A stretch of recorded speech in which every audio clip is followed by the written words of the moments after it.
pessoal, muita paz para todos. Prosseguindo os nossos estudos, né, das segundas-feiras, hoje o nosso estudo é o 41, nós vamos falar da cura da sogra de Pedro, né? Pedro, o apóstolo de Jesus. Foi narrado por Mateus, por Marcos e por Lucas. Esse estudo de hoje, especificamente, além da obra do pastor Lino, a gente vai usar também bastante trechos do Evangelho segundo o Espiritismo e outras interpretações que a gente tem feito, né, ao longo da nossa trajetória. É um estudo bem interessante. E o nosso objetivo é sempre aquele, né, de buscar no Evangelho as coisas, as palavras e colocá-las dentro da gente, na nossa intimidade. Então, entender, por exemplo, o que significa casa de Pedro, o que significa Jesus sair da sinagoga e entrar na casa de Pedro, o que é sogra, no sentido espiritual, né? A própria doença dela, a febre, essas coisas, tá certo? Mateus, no capítulo 8, versículos 14 e 15, registrou assim: tendo entrado na casa de Pedro, viu que a sogra deste estava de cama e com febre. E tocando-lhe a mão, a febre a deixou. Então ela se levantou e os servia.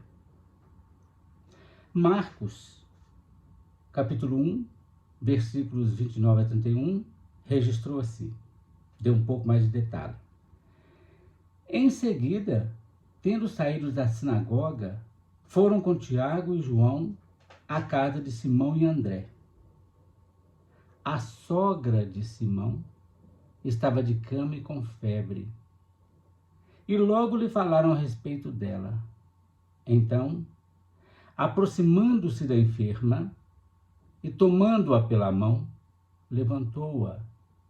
A febre a deixou e ela começou a servi-los. Lucas, por sua vez, registrou assim no capítulo 4, versículos 38 e 39. Tendo-se levantado e saído da sinagoga, entrou na casa de Simão Pedro, e a sogra deste estava deprimida por violenta febre, e pediram-lhe a favor dela. Ele, inclinando-se para ela, repreendeu a febre e a deixou. E logo se levantou e o servia. Estudando a lição assim, de modo, no contexto, né, mesmo da própria letra, a gente, no estudo passado, a gente viu que Jesus estava na sinagoga, né, no dia de sábado. Portanto, essa cura também aconteceu no dia de sábado, como só ia acontecer, né? As coisas acontecem no dia de sábado, que é quando as pessoas estão predispostas às coisas mais espirituais do que às coisas materiais. Ao terminar o culto, então, na sinagoga, Jesus se dirige à casa de Pedro e de André. Isso confirma aquilo que a gente falou no estudo anterior, que eles, os apóstolos, embora não tivessem sido citados pelos evangelistas, estavam lá, na sinagoga, porque eles levavam bem a sério, né, o culto religioso, tudo direitinho. Então,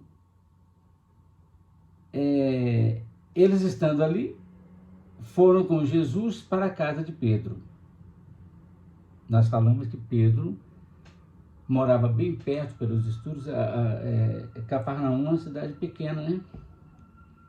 Então Pedro rapidamente saiu daquela sinagoga e se dirigiu para a casa de Pedro. O que significa, então, sair da sinagoga? Ele estava lá. Quando se entra na sinagoga, ou na igreja, ou num culto, seja onde for, numa casa de oração, e a pessoa está bem intencionada, conforme a gente já falou sobre isso, né? As pessoas estão ali não apenas pelo culto, mas pelo processo de reflexão, de espiritualização. Isso é bem diferente, né? Não adianta, por exemplo, ir em qualquer culto, qualquer igreja, e não melhorar a pessoa intimamente, né? Ir ali apenas para o culto. Não era o caso, com certeza, dos discípulos. Pedro, embora tivesse nascido, né, em Betsaida, que é também uma cidade bíblica, que a gente fala bastante nela, ele estava em Cafarnaum por causa do seu casamento, né? E ele morava com a sogra, e também por causa da sua sociedade de pesca. Pedro, conforme nós já lemos, não era uma pessoa pobre, ele tinha lá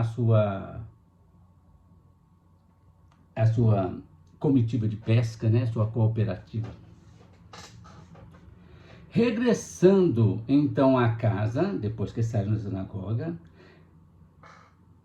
encontraram a sogra de Pedro atacada por febre. Lucas diz para nós, ele registrou, que a sogra tinha violento, né, acesso de febre. Mateus assinala, ele escreve lá, que Jesus viu. Marcos diz que falaram para Jesus a respeito dela. Isso é interessante porque é como se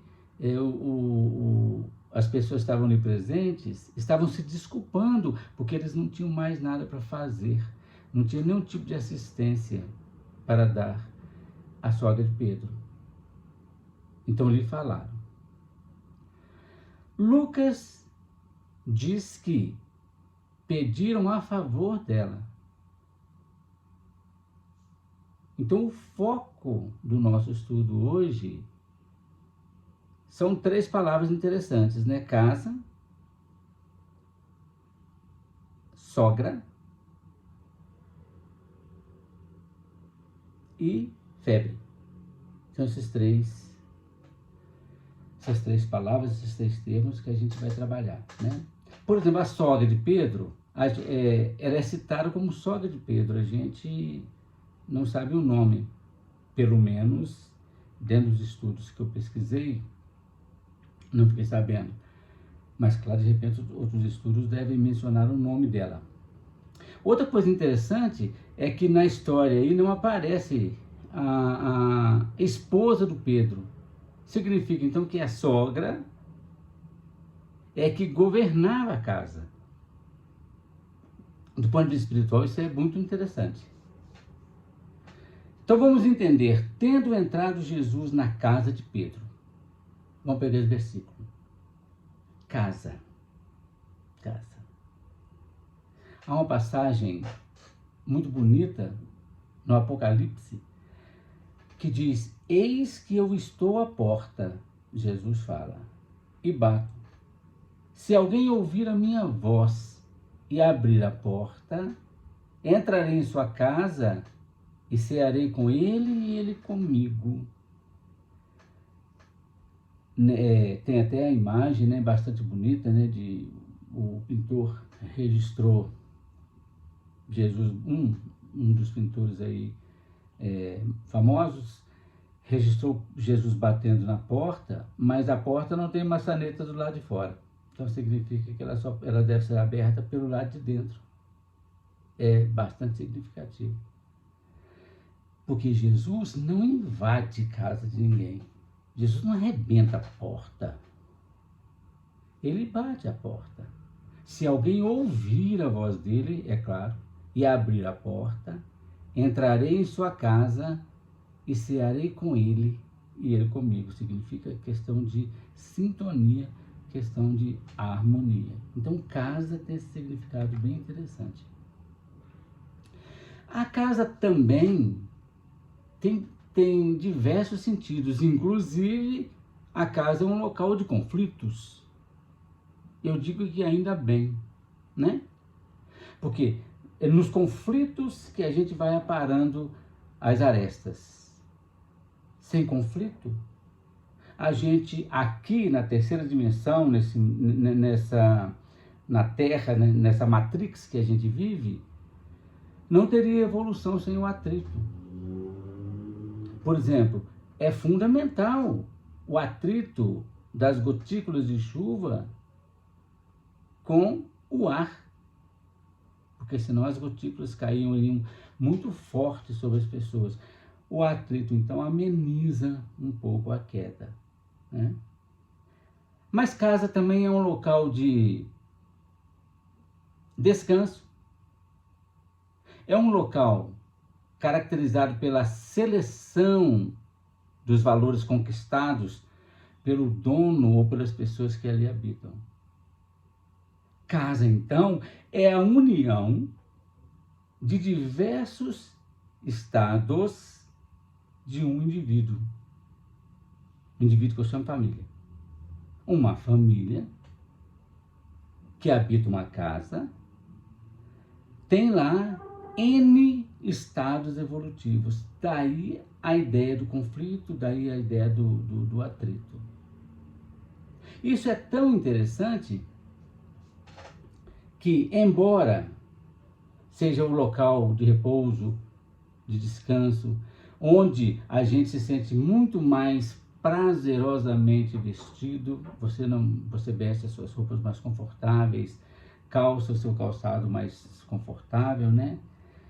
Mas ali também, como eu disse anteriormente, esse atrito é fundamental, tanto que é fundamental que Jesus registra isso.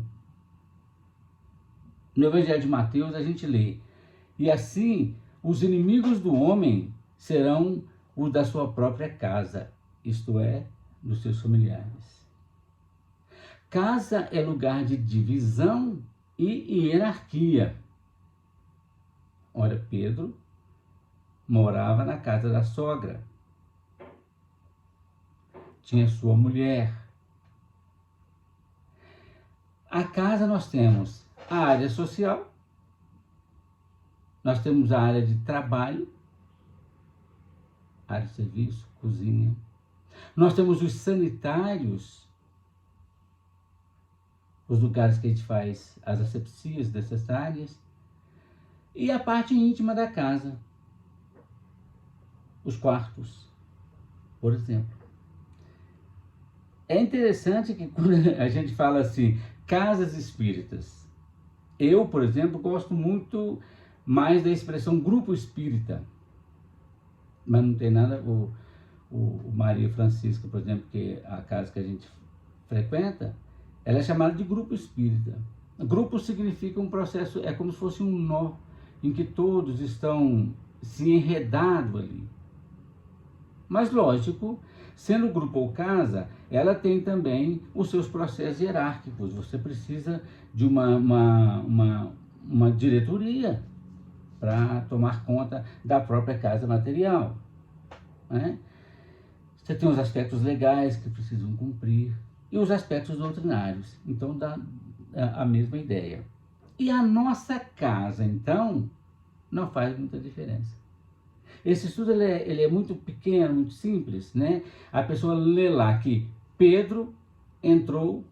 Jesus entrou na casa de Pedro e a sogra estava doente, com febre, e ele ordenou que a febre fosse embora e a febre foi. Beleza, vamos lá. Casa, o Evangelho segundo o Espiritismo traz para nós uma passagem bíblica, né? Que as moradas da casa do Pai, Jesus diz assim: credes em Deus? Credes em mim também. Na casa do Pai há muitas moradas. Não for assim, eu vos teria dito que vou preparar-vos um lugar, para que onde estiver, vós também estejais. Legal isso. Os espíritos pegam essa passagem e Kardec registra no Evangelho segundo o Espiritismo. Há muitas moradas na casa do meu pai, no item 2. Eu resumi, né? Está escrito assim: os espíritos falaram para Kardec: a casa do pai é o universo. As diferentes moradas são os mundos que circulam o espaço infinito e que oferecem aos espíritos que neles encarnam moradas correspondentes ao seu adiantamento. Olha que legal que é isso. Mesmo dentro da casa pequena de Pedro e da sogra, a gente tem esse ensinamento. Embora sendo uma casa pequena, a mente que ali habita é semelhante a um universo. Cada um de nós é um universo em si. Refere-se também, então, ao estado mental. Isso eu estou lendo do livro do Evangelho segundo o Espiritismo. O estado mental é que pode ser feliz ou infeliz quando o espírito está na erraticidade. Erraticidade é o intervalo entre as encarnações. Todos nós, assim, majoritariamente, somos espíritos errantes. Então, quando nós desencarnamos, nós ficamos na erraticidade. Não sabemos como é que vai acontecer a nossa próxima encarnação. Então, vai ser planejada. E conforme, então, o espírito se encontra na erraticidade, se tiver mais ou menos desprendidos os laços materiais, isso vai variar ao infinito, vamos dizer assim, o meio em que ele se encontra. Porque é de acordo com a afinidade que cada um de nós vai perceber o aspecto das coisas, as sensações, né, que vai experimentar, as percepções todas que a gente tem. Então, é o Evangelho segundo o Espiritismo. Nós temos como casa também a nossa casa mental, que a gente pode simbolizar com os 3 andares da Arca de Noé. Nós já falamos isso, nós temos estudo sobre isso.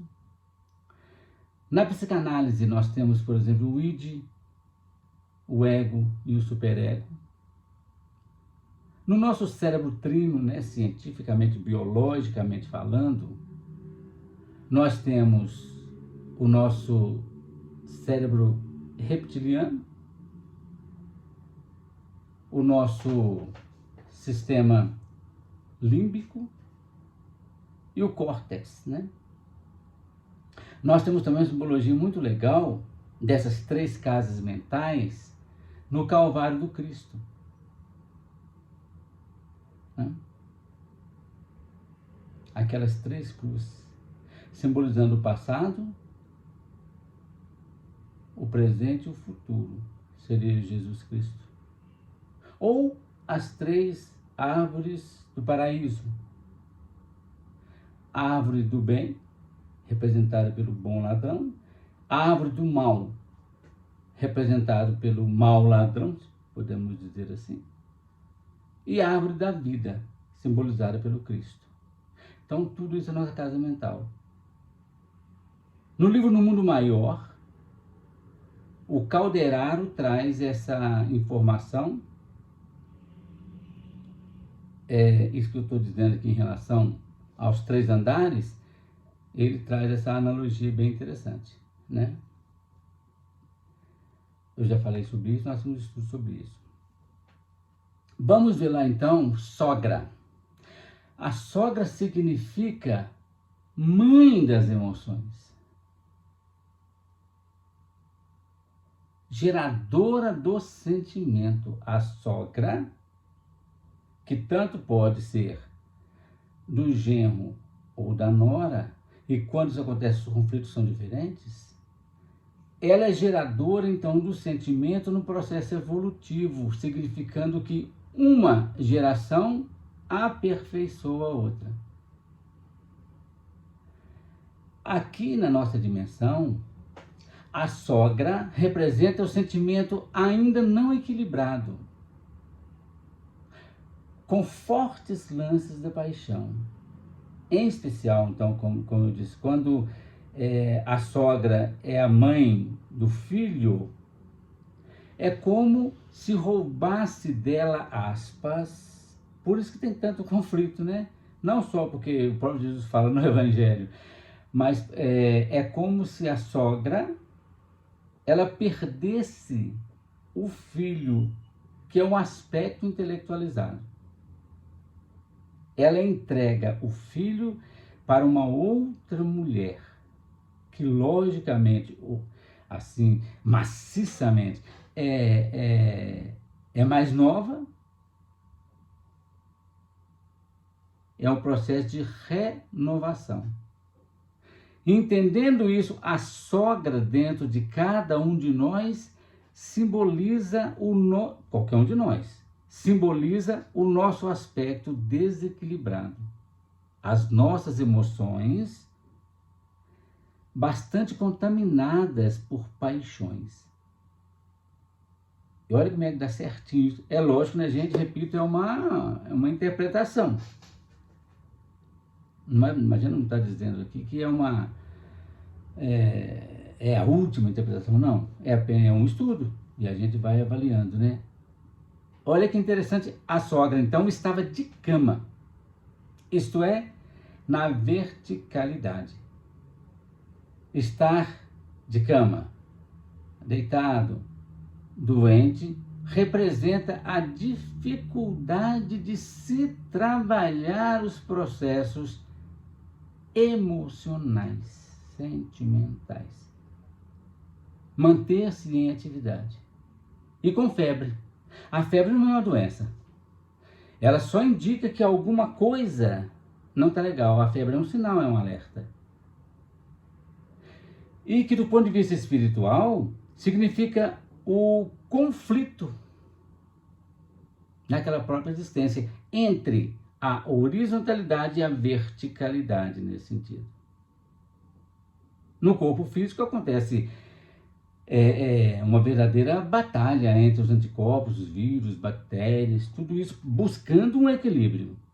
Então a febre em si ela não é má, ela é um alerta, né? É como se fosse uma profecia, ó, faz isso, porque senão vai acontecer isso, mais ou menos isso, né?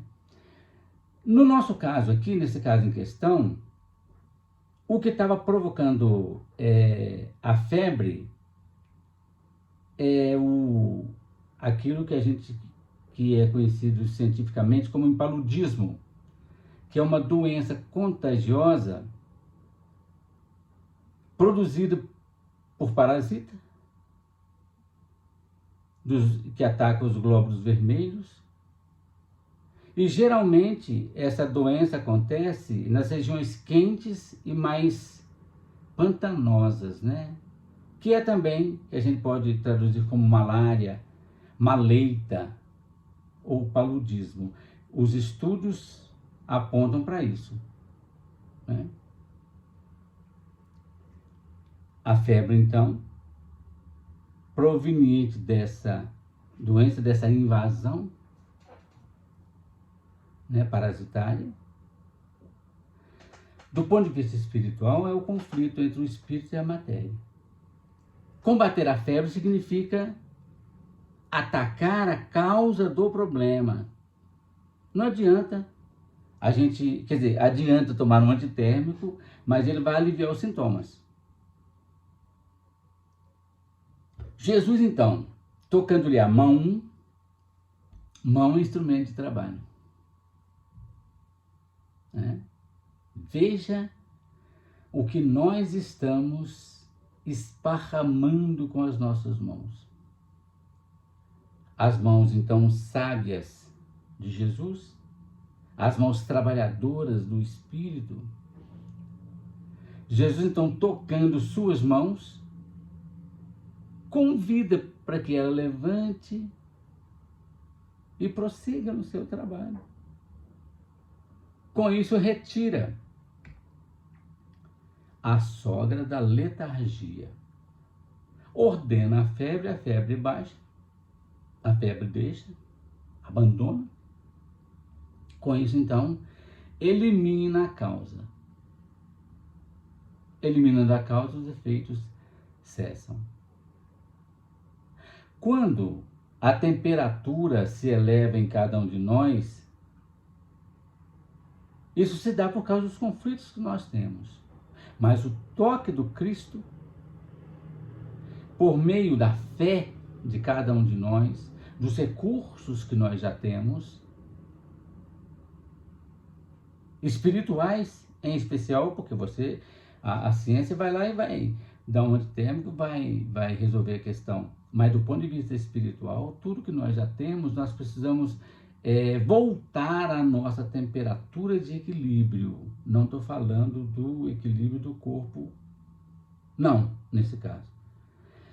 Mas a temperatura proveniente do nosso equilíbrio espiritual. Então, lógico, ela se levantou e passou a servi-los. Levantar, então, significa verticalizar-se, estar pronto para o trabalho. É um verbo de ação, de autoria. A gente até lembra aqui do filho pródigo, né, que saiu da casa do pai e chegou a apacentar os porcos, isto é, de um extremo ao outro. Um belo dia ele disse: levantar-me-ei e irei ter com meu pai. E ele tomou essa atitude. Na casa do meu pai, todos os assalariados são bem tratados e eu estou aqui morrendo de fome. Nem a comida dos porcos eles vão me dar. Então, levantar-me, isto é, vou tomar uma atitude mesmo e vou partir para a ação. A gente precisa, então, criar esse movimento. Se levantou. Isso é importante. Às vezes, a gente precisa da ajuda de alguém. Às vezes, a gente consegue se levantar sozinho. Jesus tocou a mão dela e fez com que ela se levantasse. Né? Os servir, então não basta só levantar, não. Tem que levantar e dispor-se para o trabalho. Servir, mas servir a quem? A todos que estavam ali. Servir, gente, é atividade, enquanto que ser servido é passividade. Por isso Jesus disse: o Filho do Homem não veio para ser servido, mas para servir. Porque todo aquele que serve está em ação, está em atividade. Quem está sendo servido está lá quietinho, esperando alguma coisa chegar para ele, né? E vai ser servido. Uma coisa muito importante agora, bem do ponto de vista, assim, voltando à casa, voltando aos trabalhos que a gente precisa exercitar na nossa família, a importância da nossa família de alma, né? A importância da constituição da família, seja ela qual for. Não existe família ideal, não existe família papai, mamãe, filhinho e filhinha. Não, qualquer tipo de família que se constituir é para o processo de evolução. Essas famílias tradicionais, com brasões, essas coisas todas, hoje já está acabando, né, dando lugar para outras famílias, família de mães solos, de pais solo, e vai por aí fora, né? 2 pais, 2 mães, não tem problema nenhum. O importante é o laço que está sendo trabalhado ali. Os gêneros não importa. Olha que interessante, pensam algumas pessoas, inclusive muitos espíritas, muitos religiosos, pensam assim, que quando a criatura atingiu, a gente fazendo agora uma leitura simbólico mais profunda, né? Algumas pessoas acham que quando a individualidade atinge um patamar, né, mais pleno, se é que a gente pode usar isso, ele não vai se preocupar mais com o círculo familiar. E isso é errado, isso é contrário. Quando Jesus fala assim, Eu sei que tem interpretação, que as pessoas leem na Bíblia e falam assim, se você não abandonar seu pai e sua mãe, está escrito desse jeito, você não pode me seguir. Oi, gente. Uma coisa é uma coisa, outra coisa é outra coisa. Porque a pobreza de vocabulário é que dificulta. Se eu não abandonar meu pai e minha mãe, eu não posso seguir, isso é um fato. Mas só que o meu pai é o Adelson velho, minha mãe é a minha emoção antiga. Não quer dizer o meu pai material que ajudou a me gerar aqui nessa existência, não. Né? Isso é importantíssimo. Porque senão Jesus estaria se contradizendo quando ele diz honrai vosso pai e vossa mãe. Lá do Velho Testamento, Jesus repete isso. Né? Então, pai e mãe, a gente precisa trabalhar e se agradecer porque eles nos deram permissão para que a gente pudesse estar aqui encarnado. Então, tem gente que acha que amar o próximo é amar o estranho. Eu não vou dar nada para o morador de rua aqui da esquina, não, mas eu vou mandar os recursos lá para a África. Tipo isso. Não estou falando, pode mandar para onde quiser, não tem problema nenhum. Mas por incrível que pareça, a verdadeira caridade, como diz até o apóstolo Paulo, é dentro de casa. O André Luiz também fala isso, vamos ver. Os familiares merecem tanto a nossa atenção quanto qualquer estranho, ou até mais. Porque nos são mais chegados. E essa aproximação nos mostra que precisamos muito deles e eles de nós. Portanto, essa parentela carnal, material, jamais devem ser menosprezadas. Mas, pelo contrário, devem ser atendidas com solicitude. Quando fala para desapegar da família, não quer dizer abandonado de jeito nenhum. Quando eu vou tecer a minha vida, porque eu também, cada um de nós, em função dos próprios atritos, cada um de nós vai constituir a sua própria família, a tendência é só aumentar o núcleo familiar. Jamais devemos, então, abandonar. Porque senão o Pedro, por exemplo, não ia chegar lá e falar o seguinte: eu estou na sinagoga, eu vou atender outras pessoas, minha sogra está lá em casa mesmo, que é a coisa toda. Então, não faz esse sentido. Há muitas pessoas, inclusive, que saem toda semana, vai ter uma atividade religiosa, seja na casa espírita ou em qualquer outro local, às vezes deixando faltar alguma atenção em casa. Então, isso é uma reflexão que a gente precisa fazer, né? O mesmo comportamento que a gente tem lá fora, a gente precisa ter ainda com maior atenção dentro de casa. Porque, veja bem, se Jesus aconselha, ou melhor, manda, ele manda, é mandamento, né? Amai vossos inimigos. Veja bem, gente, se ele manda amar os inimigos, o que a gente não tem que fazer para com os nossos amigos, aqueles que nos são caros, que nos são chegados? Não é isso? Dentro de casa, então, conforme eu disse, não pode de jeito nenhum faltar essa caridade, porque é aqui que nós estamos fazendo o nosso esteio. Nós estamos equilibrando nossa casa mental, curando as febres, ajudando as pessoas a se levantarem, nos servindo e principalmente servindo os nossos outros irmãos, né? Em casa, então, nós precisamos ser pacientes. Toda vez que alguém disser alguma coisa que desagrade, tenta esperar um pouco, respirar fundo, né? E pensar em algo que possa contribuir para que a casa volte à calmaria. dar uma palavra amiga. Sempre que surgir uma oportunidade de elogiar ou de aconselhar alguém, faça isso com alegria e com sinceridade. Tem até uma história que o pessoal conta, né? Alguns palestrantes espíritas, que é bacana, é que certa vez um rapaz tentou conversar com o pai dele algumas vezes. O pai dele era expositor espírita, né? Aí tentou conversar e o pai não dava atenção, porque tinha um tanto de afazeres, né? Aí ele saiu de casa, tocou a campainha, né? Na época nem chegou no pessoal. O pai dele abriu e ele disse: pai, eu quero conversar com o senhor, mas como um palestrante espírita. Não precisa nem ser como meu pai, porque na casa espírita ele dava atenção para todo mundo, mas na casa ele não dava atenção para os filhos.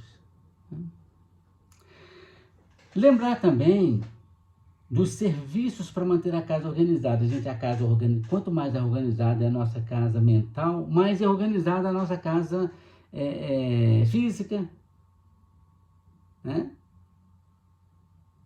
Pode ser a casa mais simples, mas se tiver tudo organizadinho, não tem problema, não precisa ser uma mansão, não. Né? A gente precisa tratar essa nossa casa, a casa física mesmo, falando literalmente na matéria, com a maior limpeza possível.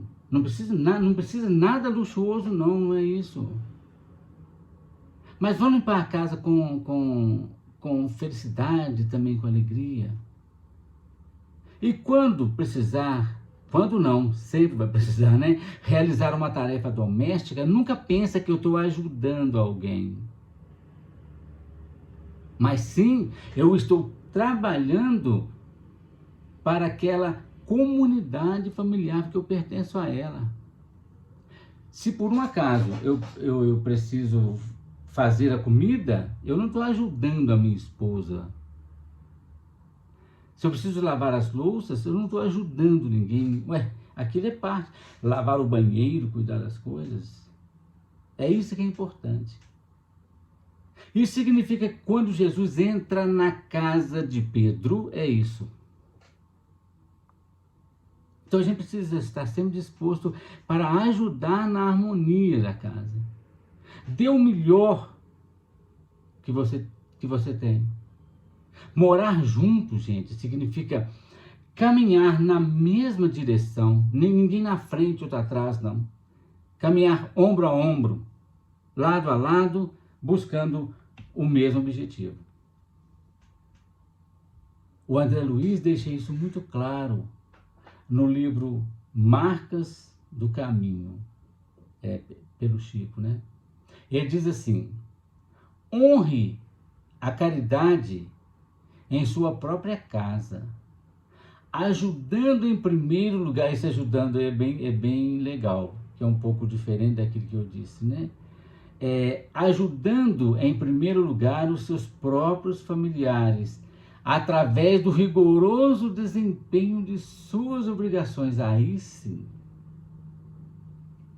para que você esteja realmente habilitado a servir ao mundo e à humanidade hoje e sempre. Se eu não consigo realizar tarefas equilibradas da minha casa, dificilmente eu vou dirigir uma empresa.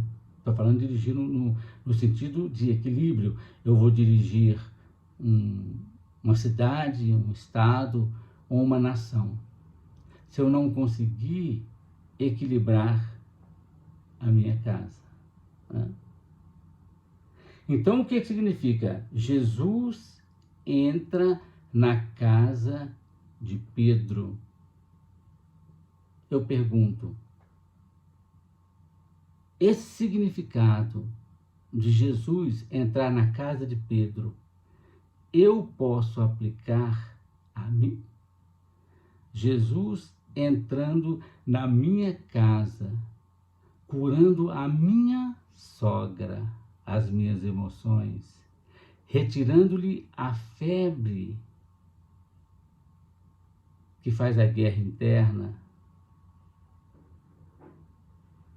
e me chamando para que eu possa levantar e servir. Posso aplicar a mim? Podemos aplicar a cada um de nós? Essa é a reflexão que eu trago para nós hoje. Obrigado, gente. Muita paz para todos nós. E que esta paz que a gente sempre pede a Deus, ela possa entrar em nossas mentes, nossos corações, e ali fazer morada. Permitir que Jesus, então, entre na casa de cada um de nós e nos tire as febres emocionais desequilibradas, para que a gente possa amar e servir. Obrigado por tudo, gente. Até a próxima, então.